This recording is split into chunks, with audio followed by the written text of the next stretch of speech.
Jean-Baptiste et les pharisiens jeûnaient, on vint demander à Jésus, « Pourquoi, alors que les disciples de Jean et les disciples des pharisiens jeûnent, tes disciples ne jeûnent-ils pas ?»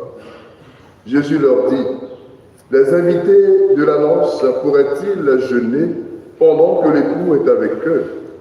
Tant qu'ils ont l'époux avec eux, ils ne peuvent pas jeûner.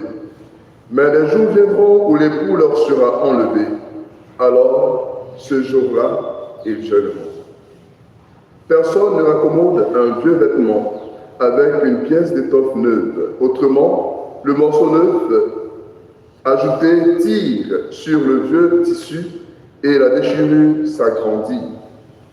Ou encore, personne ne met du vin nouveau dans de vieilles outres, car alors le vin fera éclater les outres et l'on perd à la fois le vin et les outres. À vin nouveau, outre neuve. Acclamons la parole de Dieu. Louange à toi, Seigneur Jésus. Chers frères et sœurs, j'aimerais, pour notre méditation de ce matin, nous concentrer sur la première lecture. Nous nous souvenons qu'après les batailles perdues par Israël et le regard jeté chez le voisin, Israël a demandé au Seigneur un roi. Et le choix de Dieu, c'était Saül. Saül, donc, est le choix de Dieu comme roi de son peuple. Et Dieu attend de Saül fidélité et loyauté. Mais voici que Saül désobéit. Saül se trompe à propos de ce qui ferait plaisir à Dieu. Il pense au sacrifice comme élément pour rendre gloire à Dieu. Mais le Seigneur le ramène à la raison. Car c'est l'obéissance et la docilité à sa parole qui valent mieux que tout. Frères et sœurs, le Seigneur nous enseigne ainsi que ce que nous sommes lui importe le plus. Cela lui importe plus que ce que nous possédons. Il voulait que Saül lui soit fidèle. Il voulait que Saül lui soit loyal, obéissant et docile.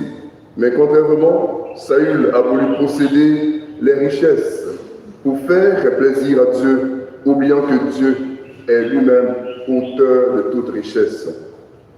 Bien souvent, dans nos lieux de travail, nous prenons abusivement de l'argent à des gens qui ont à peine de quoi prendre soin d'eux ou qui vivent des situations angoissantes.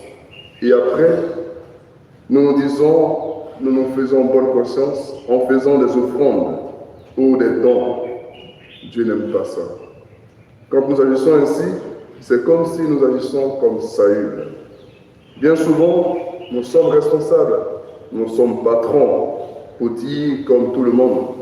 Mais nous ne payons pas bien nos ouvriers, nous ne payons pas bien nos employés, nous ne payons pas bien nos stagiaires, alors qu'ils travaillent et ils font pour nous d'énormes bénéfices.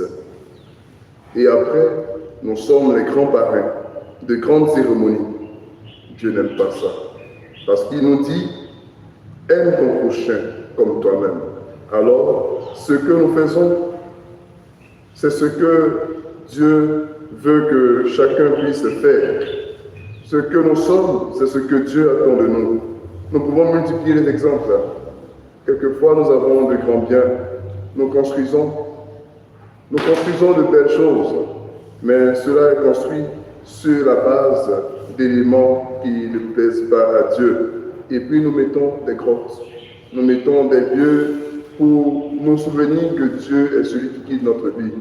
Dieu ne peut pas aimer cela dans la mesure où il attend d'abord ce qui est valeureux en nous. Il attend ce qui émane de notre cœur, que cela soit quelque chose qui réponde à sa parole. Frères et sœurs, Dieu nous veut fidèles, il nous veut loyaux, il nous veut obéissants et dociles à sa parole. Alors, ce que nous avons sera la conséquence de ce que nous sommes. Demandons la grâce au Seigneur de toujours réfléchir à cela et que sa parole soit notre boussole en chacune de nos actions.